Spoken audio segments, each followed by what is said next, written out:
Good evening, everyone, and welcome to True Scary Stories. This story is called Standing Next to Bigfoot. I own a hunting cabin on some 100 acres of property in Northern California. It has been in my family for 3 generations. As far as I know, no other family member ever experienced what I did during the summer of 2015. I was bow hunting for deer the morning of the incident in question. I hiked from the cabin for about a half hour looking for evidence of whitetail activity before I found what looked to be a high-use area. After setting up my tree stand, I spent the morning waiting for a customer, but none came around. Since deer are most active in the morning and evening, I figured I'd spend the afternoon back at the cabin before returning to the stand around dinner time. I got back to find some of my climbing sticks pulled down to the base of the tree. It wasn't possible for them to have fallen down by themselves, and one of the sticks had been placed at least 10 or 12 feet high, so I figured the only explanation was that a person had come along and done it. The ground was fairly dry, with little grass below the tree, so I wasn't able to find any shoe or boot prints. I reset the sticks, climbed up into the tree stand, and waited. Again, there was no sign of any deer. This was odd because normally I would have at least seen a few given the number of hours I'd been out there. As dusk approached, I decided to climb down, pack up, and head back for the evening. I would try another spot tomorrow. However, the forest sounds went silent. This usually meant a predator was nearby. I decided to wait a bit before leaving. I didn't want a bear sneaking up on me while I was occupied packing up my gear. A couple of minutes later, I noticed a few small stones rain down around the tree. I didn't think anything of it until another round fell from the sky, this time hitting the tree. I wondered if a person was throwing stones at me, perhaps the same person who ripped down my climbing sticks. Having said that, I found it hard to believe that anyone would be stupid enough to anger a man with a bow in his hands. Several minutes later, just about the time I deemed it safe to climb down, a rock the size of my fist came hurtling past my face. I couldn't believe it. The rock was definitely thrown. "If there's someone out there throwing rocks at me and I get my hands on you, you're going to regret it," I yelled, although I probably included a couple of expletives. Seconds after I yelled out, a second rock flew past my head. This time, it came from the opposite direction. Furthermore, it was followed closely by a blood-curdling howl.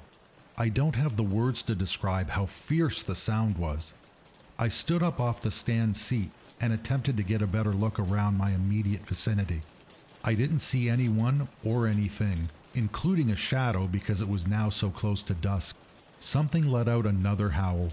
This time, it came from the direction of the first rock that was thrown. My harness was attached to the tree, so I tiptoed around the stand's platform, attempting to turn a full 360 degrees, trying to figure out who or what was howling and throwing rocks at me. At the point I was facing the tree, 2 more rocks were thrown from opposite directions. One hit the tree's trunk just below my knees. There was no way I was climbing down now, so I tried to gain some height instead. In hindsight, what I did was rather foolish. I released the lineman's rope from my harness, slung the bow over my shoulder, and climbed up onto the thick branch above me. Once I was standing on that branch, I was able to grab hold of one even higher and pull myself up to it. I was now close to 30 feet in the air. I felt safer, but it was more difficult to see because of all the leaves at that height. After another round of howls, I heard the crunch of dry leaves and twigs off in the distance. Distinct footsteps appeared to be making their way towards my tree when they stopped about 10 yards on opposite sides of it. I unshouldered my bow and nocked an arrow. Waiting to draw it back, I listened for more footsteps. A large rock hit the base of the tree with a thud. It had to weigh at least 50 pounds. It hit with such force, even though I was high up in the tree, I still felt a tiny vibration. I then heard a couple more footsteps as whatever threw the rock moved in on me. I drew the bow back and aimed at the approximate spot of the last step. I lost my own footing, however. The branch upon which I stood was not very thick.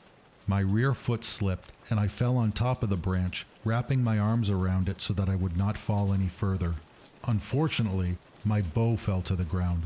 As soon as it hit, the thing closest to the tree let out a howl and retreated at least 20 or 30 yards back. This also had the effect of causing the thing on the opposite side to do the same. I knew I could be in big trouble if I didn't get my hands back on the bow. It was my only real defense, as I had already found out how dangerous it was being up in the tree any higher than my stand. I climbed down to the lower branch and then back onto the stand. I stayed there for a couple of minutes, listening for any movement in the distance. There was none. Confident that the things were too far to hit me with anything other than small stones, I scrambled down the sticks to the ground below. I picked up the bow, knocked another arrow, and drew it back in preparation for some sort of an attack.